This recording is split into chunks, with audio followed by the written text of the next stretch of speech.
Hey, how's it going? I want to do a review on this little axe I have here. It's a pretty cool thing. I've had this maybe close to a decade, and it served me pretty well. I actually got it originally. I wanted like a little camp axe, something that I could put on, kind of stick in my backpack, throw on my belt, and it won't weigh me down too much. It's worked pretty good. As far as your normal kind of hatchet, maybe can't do what a full-size hatchet can do, just because it kind of like lacks the heft. But if you kind of want something that will fill the role of a hatchet, take the place of a knife, I mean, at least for certain applications, this is a pretty good choice. I like how you kind of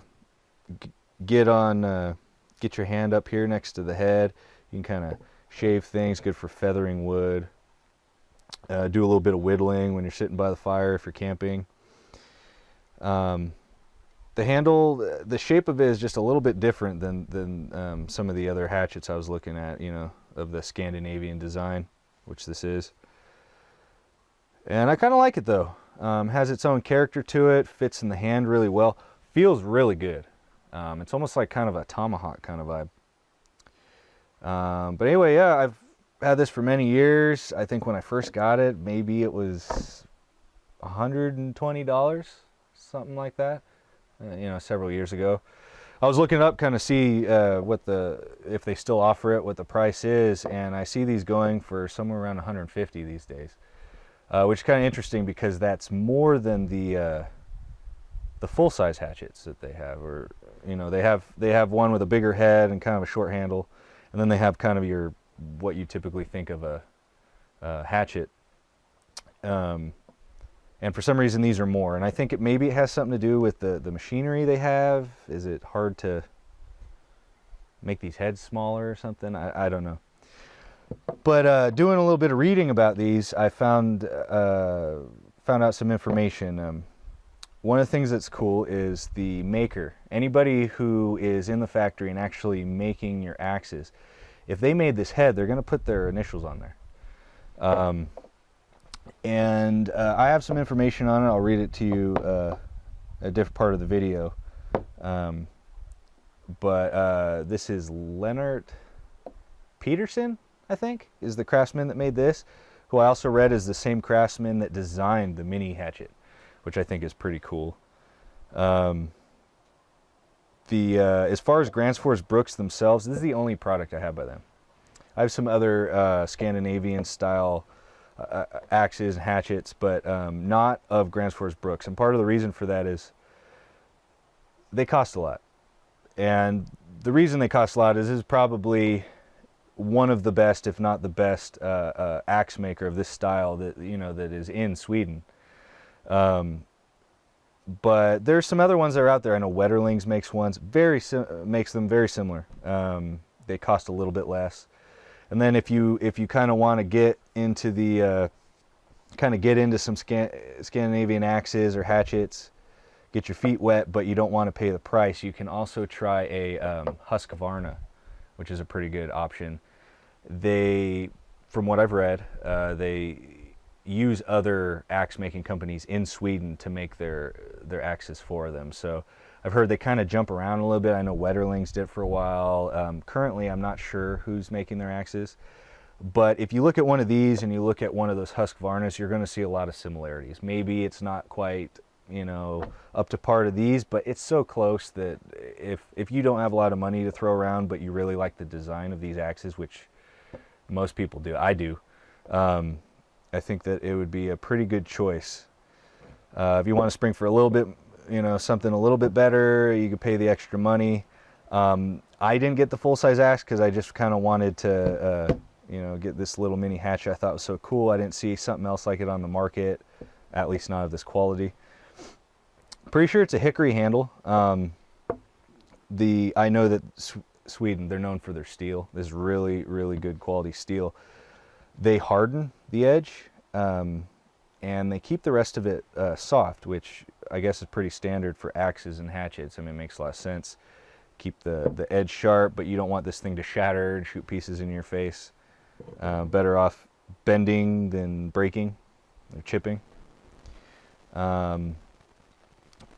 Another feature I think is interesting, and I've seen in some larger Scandinavian axes. I don't know if the camera guy can zoom in on here, but it has a wood wedge in there. It looks like a different type of wood, probably a hardwood, and nothing else. I've seen a lot of times, you know, sometimes in Scandinavian axes they'll use this same wedge, but they'll also add an additional. Usually it's a ring, like a steel ring, goes in there, kind of flares it out more and really locks his head on. I guess they didn't do it with this one because it wasn't necessary, because the head's so light, maybe. Short handle, not as much centrifugal force, maybe just the force when it strikes is less, but I've had no issues with this thing. Hasn't budged in, you know, like I said, probably close to a decade. So I'm definitely a fan. I'm sold on this thing. I looked up some stats. I don't have them with me currently, but I'll make sure to read them off to you or list them in the video, so you have kind of an idea of what you're getting into if you're going to buy one of these. All right, well, I hope that you... Oh, one other thing. I almost forgot. The sheath. I actually really like the sheath, except there's no way to hook it on your belt. There's rivets are good, you know, really well placed. It doesn't want to cut through. Have an extra piece of leather in there. It hasn't really bit into it like at all, really, it looks like. Mainly it's just a little wear up here by kind of where it leads into these snaps. But the way that I found, and maybe this is traditional, I don't know, maybe this is the way you're supposed to do it, but the way this locks in goes around the back. Well, I found that you can kind of use that to wrap it around your belt, and then you can snap it into place, and it's actually pretty secure. The only problem is then you want to use your axe and you have to take it off your belt, and then you have this thing, you know. But maybe I'm being picky. I don't know if that matters all that much, but aside from that one little kind of one aspect of it that I don't like, this is great. It's better, at least in my opinion, than I know the Husqvarnas I have. Those are cool. They look old school. They have like a little belt buckle, but they're bulky and they don't fit well, and they're harder to get off. I mean, look, it's off. All right, I want to come out here and show you a little bit of what this hatchet can do. And for a comparison, I brought a full-size hatchet. So. This is let me take this off. So this is the Gransfors Bruks Mini Hatchet. And just so you kind of have an idea of why they call it the Mini Hatchet, this is a somewhat comparable brand. This is also a Scandinavian design. This is the Husqvarna hatchet. And if you put them next to each other, you can see there's definitely a size difference. I don't know if you can see that with the camera or not, but it's quite a bit smaller. And the handle's a little bit of a different shape. But pretty much a very similar kind of feel to it. As far as the like the cross section, this one right here is definitely thinner, which is good for what this kind of is going to be doing. It's really good for biting into wood. You know, green wood you can split. Like let's say you're cutting. You want to strip the branches off of a conifer, like a young conifer. This would probably work really well for that. Chopping down a really small sapling. Now, if you want to do any splitting, if you want to make kindling with this, if you already have something that's kind of on the smaller side, works really good. It doesn't have the heft and the power of a full-size hatchet, but it definitely can, you know, it can do what a hatchet does. One good thing about it is, here, let me put this one down. Let's see if I can get it to work the way I want it to. I was kind of jumbled up pile of wood here just so I can get some good height on it. We'll see if it holds up or if I have to take this off. Usually, if I was doing any kind of splitting, I want to make some kindling, you do this technique where you come down together and then you pop it like that. You get a nice nice split. And then if I want to, you know, break this down even further, it's kind of off there. Hang on a sec. If you have bad aim, it can even come down like that, and then you can pop it and split that into even smaller pieces. It works pretty good for that. So you're by the campfire or by where you know where you're going to make fire. You can process down a piece of wood, not even that big. Make a bunch of these little pieces right here. Start up a fire, real easy. So this is kind of a nice little camp axe. Now another thing that it can do is it can shave this wood down. It has this little beard here. I always like bearded axes, or I wouldn't say this is exactly a bearded axe, but it has a very dramatic one, you know, beard here. You get your hand right up in there and you can really shave this wood.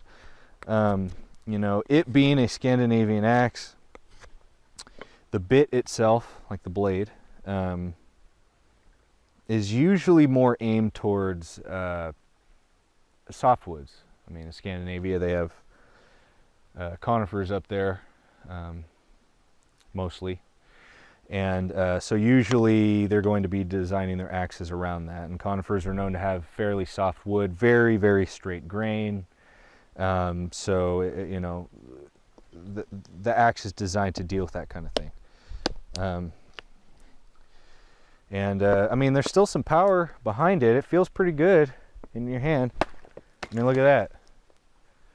So,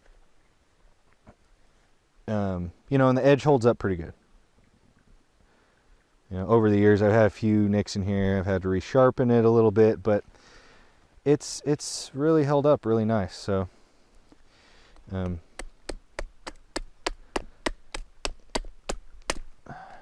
it's a pretty good little chopper. Ooh, take out the cameraman. Look at that.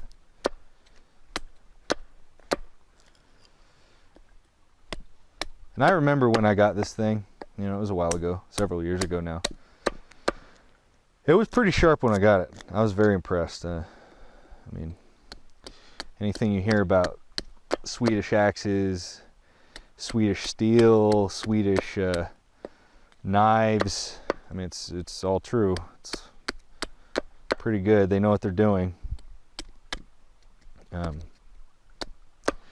Especially these guys. I need to zoom in on there. Gransfors Bruks, Sweden.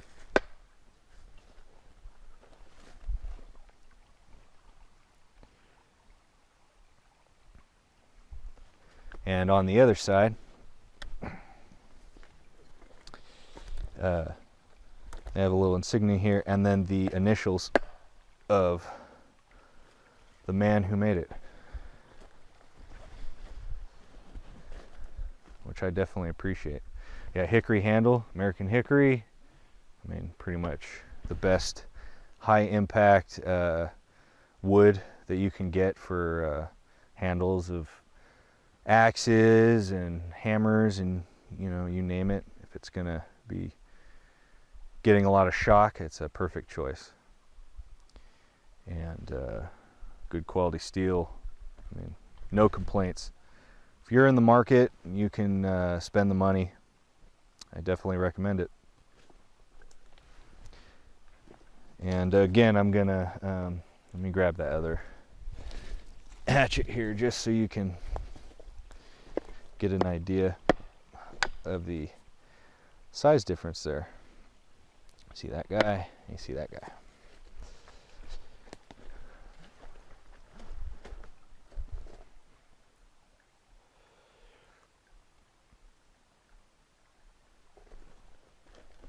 All right.